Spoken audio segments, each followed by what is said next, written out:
Hey guys, welcome back. Straight on the hot heels of learning about the AP point, we are going to be learning about basic tools in Qubicle. So what I mean by basic tools is I mean just a basic editing soiree of how we add voxels, color them in.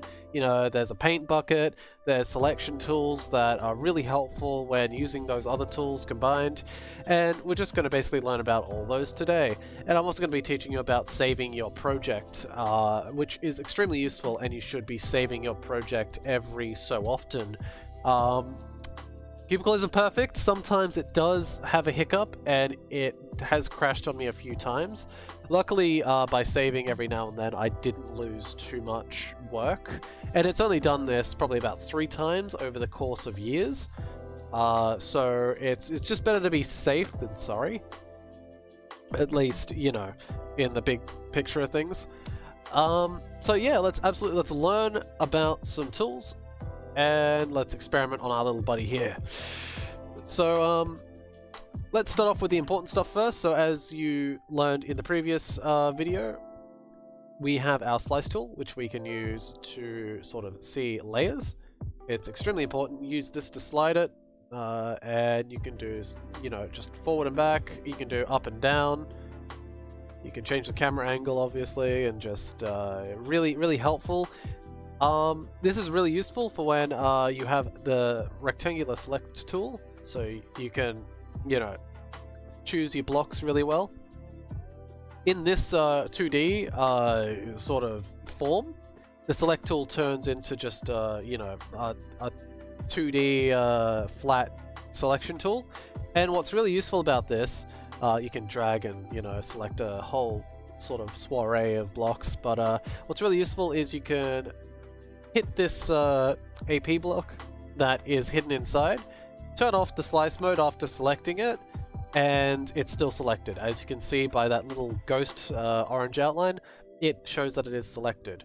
And now if, say, we were supposed to turn it to a different color, let's say we use the paint bucket, and let's say we want to turn this all to one color.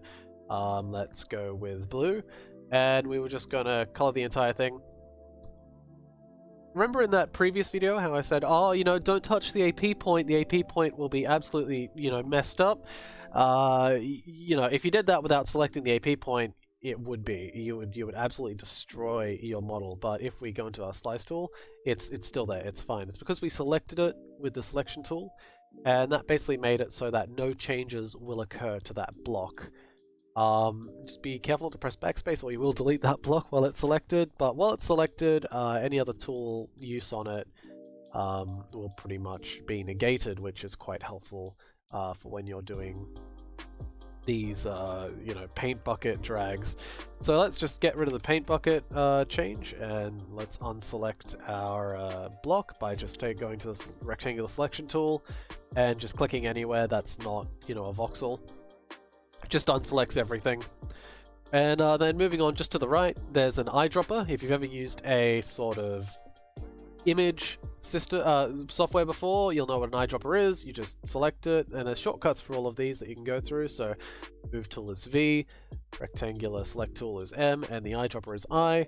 And then you can just select one of the blocks with the eyedropper tool and say, let's go, I want this black, and it'll just pop it down to your color palette here, which is your main color palette. You can have 2 saved at a time and switch them, and you can also click on the color palette if you wanted, and just, you know, there's a slider here for main color, there's lighter, darker, you know, you don't want it more pink or less pink, and you can insert hexes here, you know, that sort of stuff, and then you can change the red, green, and blue, and just make the changes that you want to select for the color. And I believe I've already shown how you can save these colors, but I'll do it again. So you just click that, and it just saves it onto these palettes. There's one, this one you will already have if you get Qubicle as a default, and I suggest keeping it that way. It's quite a nice palette. Let's just go back to 2. Let's select this, hold Control down on your keyboard, and you can actually move it around and reorganize it as you want it. And then while you have it selected, you can also press this X button to delete it. So that's really good. The eyedropper, you know, you can select colors and save it if you want. If you've got a really good color that you're messing around with on the palette and you put on the block and you go, oh, that looks nice, and then you just save it. with the eyedropper. It's really quite helpful. Next, and probably the most basic helpful tool, is the pencil, which is B on the shortcut. So let's say that we want to draw on these, or let's say instead of pink, you know, I want these to be red. Let's go, oh, you know, I'll make these red. Yeah, we can do that. And the pencil you just drag, and you can, you know, click instead if you want to do that, and just select, you know, these voxels by themselves. And that's basically the pencil tool. You know, it's not rocket science, it's not crazy. And then moving on, you've got the attach voxel tool. And while I'm on the point of it, I will tell you about the workbox, which I've quoted a few times. The workbox is basically just that. It's a box. It keeps your work in that box. If you want to expand it, because it won't let you, so this is reaching the top of the box, it won't let you put more blocks on there. And the attach voxel tool, which is A for a shortcut, adds the blocks onto the actual project you're working on the item. And so if you want to expand that box, you can go to modify up the top here, and then you can go right over here and you can go to extend. It extends by 1 block or 5, and you can also resize the work area yourself by changing the width, height, and depth. And the anchor, you don't really want to mess with that though, because usually the anchor's already set on these you know, items that you've extracted. That's not an issue.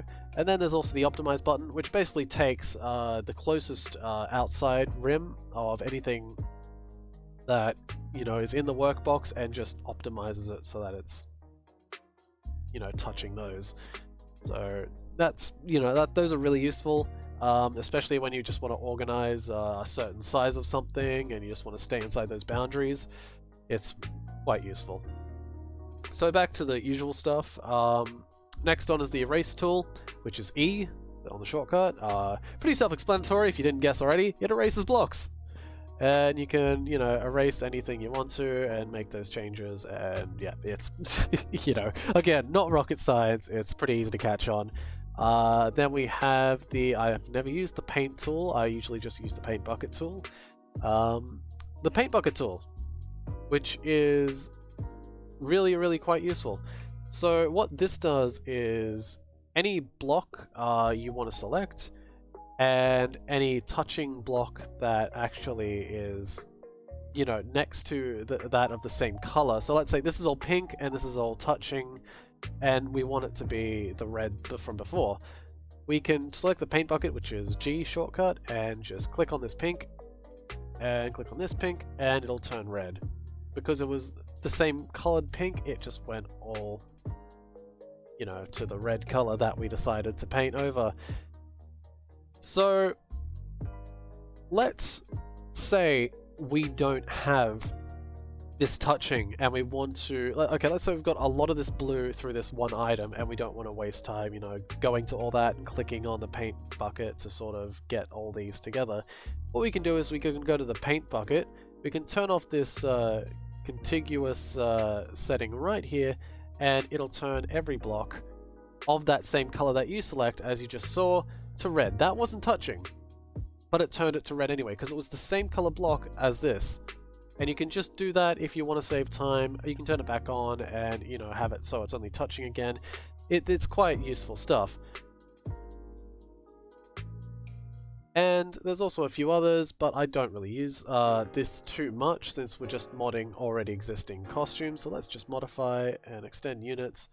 Let's say I want to add a rectangle, and I'll make 2 points here, so there and there. And let's say I want to make a rectangle on the back of this body. So let's select there, let's go to this point, and there. That's a rectangle tool. You know, there's a sphere, a box, a pyramid, a cone. Just play around with it.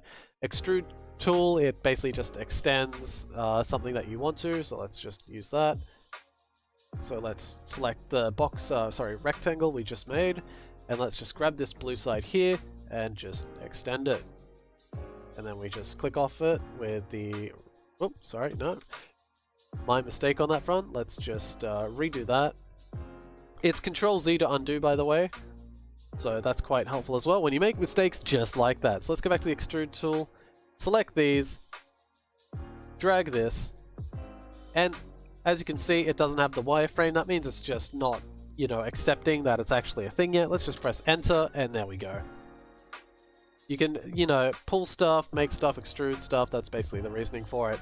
And with that, there's also a mirror setting sort of thing down here. So as you know, let's go on the x-axis for the mirror.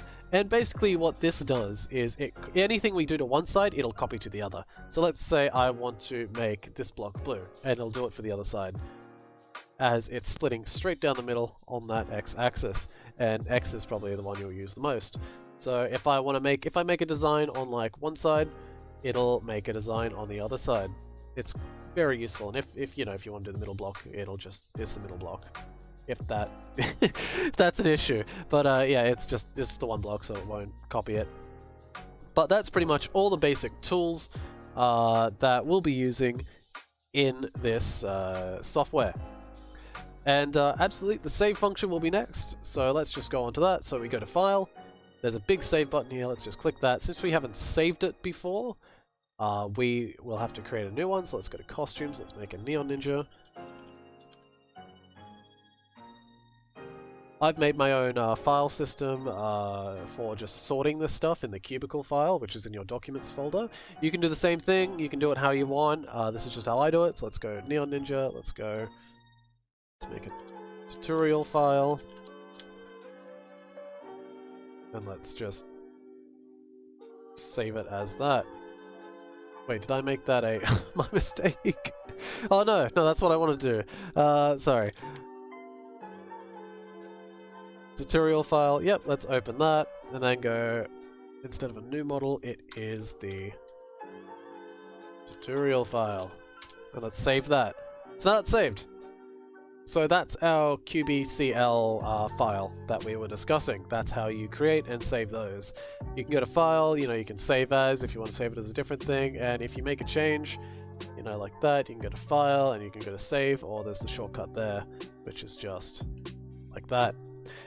And just make sure to save probably every 20 minutes, half an hour, you know, that sort of stuff, just while you're working on it. It's quite important. And then, yeah, so we've edited our project with these basic tools, and that's basically what you need to know about just sort of the basic tools of Trove. Trove? Qubicle. My mistake. So hopefully you noted those down. I know you won't learn the shortcuts. I haven't either, but a few of them you do get stuck in your head, and it's quite easy to switch between them and just start working at a really nice pace on these projects. So with that said, thank you for watching, and I hope to see you in the next part.